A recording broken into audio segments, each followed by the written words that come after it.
Today we're taking a look at the Satsuma again, really the best battleship in the game. This thing is pretty insane. I really want to take a look mostly at the Overmatch, because that's really what is going to do an insane amount of damage this game. Yes, it is going to be very good against broadsides as well, especially with our special combat instructions here, giving us 35% better accuracy if we have enough qualifying salvos, which is around 3 or 4, something like that. And then that little meter underneath our aiming reticle fills up, and then we can have a almost perfectly accurate salvo. It's pretty strong. But the Overmatch is gonna really carry us through this game, and it feels like it's a little bit much, almost. I almost feel like I'm back at tier 7 again. Tier 6 and 7, of course. Battleships suddenly gain a decent amount of caliber, but their armor hasn't caught up yet. And suddenly every battleship is overmatching everyone. Although, maybe that's not exactly the case here, since the Patrie can't overmatch me back. But yeah, the amount of 32 mil overmatch is pretty strong up at super ships tier, at least for battleships. And we are going to maximize that this game. We, of course, do spawn on a little bit of a weaker flank here, so I'm not exactly interested in pushing in. We'll talk about the build a little bit later, but just know it was a bit of a hybrid build trying to make secondaries kind of work. I was a little bit too hopeful, I would say, when it comes to that. Especially considering how super ships tend to go. You're definitely rewarded for playing a little bit more passive. There was, what, 36,000 damage into that Patrie. Totally angled. If you land enough shells, it is going to do a ridiculous amount of damage. But the Satsuma is a bit of a big, slow brick, and I don't want to be caught and killed. This ship actually can die relatively quickly, in my experience, if you're caught too close to the enemy team. There's just so much damage incoming these days that I have to play a little bit more passive, possibly too passive in this game. I believe this was one of my first couple matches of the day, but this ship is so good that we can play a little farther back. If you're thinking about super battleships and you're struggling to either have battle impact or maybe you're dying too quickly, yeah, it's definitely something where you want to be playing a little bit farther back, but not so far back that you can't do damage. And Satsuma is really good even out to 20 plus kilometers. But I like to put myself towards the enemy's stronger flank, and that's where we're going to be here. That tends to be the games that I do the absolute most damage and battle impact as a battleship. We don't have a radar, we're not stealthy, we're not contesting caps very easily. We are here to pump out damage and catch people who make mistakes. That's really what a battleship's role is going to be here.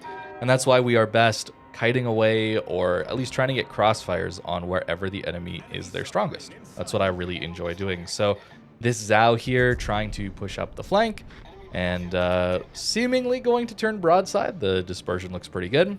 Of course, that is even without our accuracy buff. It looks pretty solid, but 3 overpens. And this is the big issue for me when it comes to Overmatch and battleship shells in general in this game. I really wish I would do a little bit more consistent damage into broadsides. I think we probably should have got a little more damage on the Zhao. I think that's fair to say. And that maybe the amount of damage we're doing to these angled ships is a little bit too much. I think 30,000 damage into an angled battleship or cruiser when they're angled seems a little extreme as well, especially at these longer ranges. I don't really see a change coming to that, though, unfortunately. It's just one of these things that is kind of a necessary problem, because the instant you give everyone a ton of armor to bounce every shell in the game, well, everyone just sits bow in, and then not a lot happens, and you get a pretty boring game as well. I don't really have a solution to the problem, but this game is a pretty extreme example of what happens when you give a lot of overmatch and you land a lot of shells. Zhao pops up again. Unfortunately, we just don't have our combat instructions done. I was really disappointed, I guess, that we hadn't quite managed to farm that up for that Zhao salvo. But hey, we get a dev strike without any citadels. 2 full pens and 4 overpens. I don't know how that's enough damage to dev strike someone, but maybe that UI is not quite accurate to what each shell was doing or the amount of damage that I got from those shells. 6 shells is certainly enough to do a devastating dev strike, but I don't think that 4 overpens are really going to be up there for it. So we've definitely kited away. We're playing very, very passive here.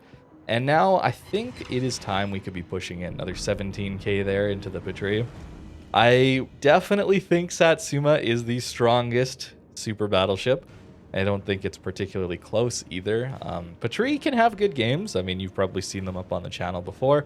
But anytime I'm in my own Patrie and I'm fighting against a Satsuma, I'm kind of dreading it, to be honest with you. And those kind of salvos are the reason why. Anytime the Satsuma takes a look at you, it's almost a guaranteed 50 to 30,000 damage salvo, even if you are angled. Pretty brutal. It is very, very punishing.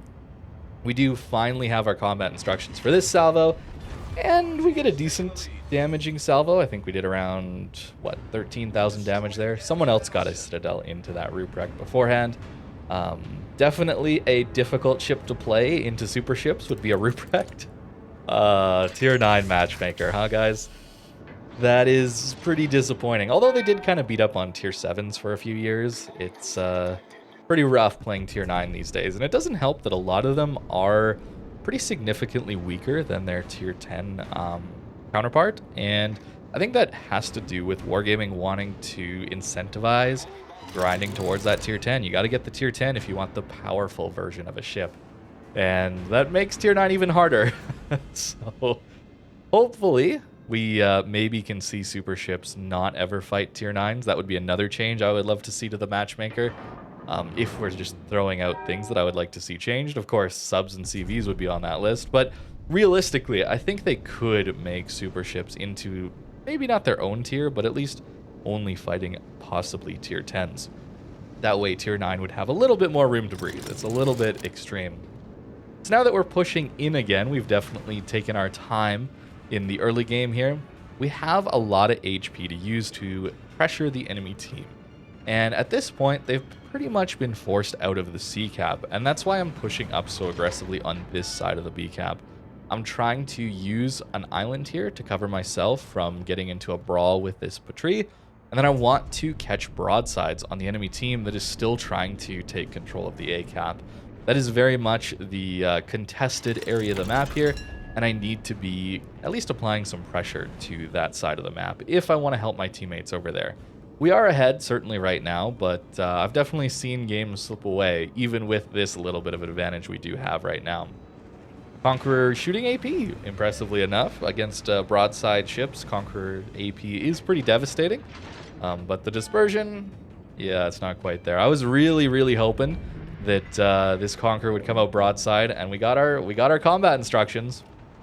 Although it appears he's smart enough to angle to us, so I don't waste it there.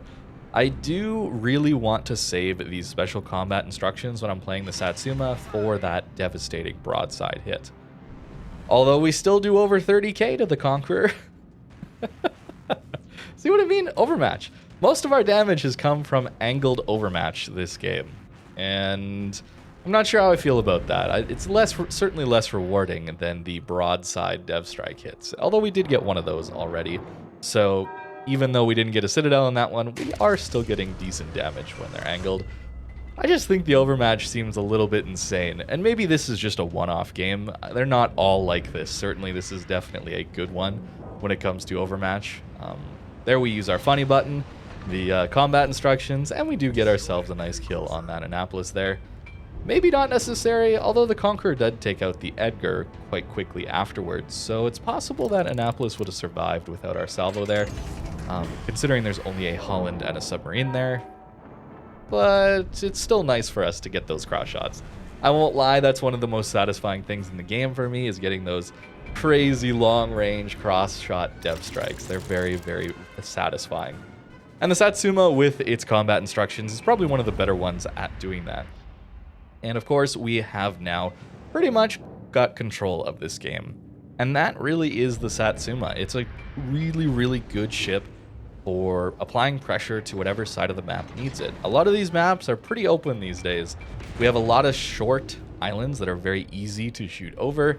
And so for a Satsuma sitting somewhat close to the middle of the map, you can basically pressure any side of the map you want to. And really it comes down to your ability to read the map and figure out which side needs the help the most. Notice I haven't really even looked at any of the ships south of the C cap for a very, very long time here. I've just been totally focused on the A cap. Yeah, the submarine was able to take out the Yamato, but this Patrie is still here. A very dangerous ship in its own right.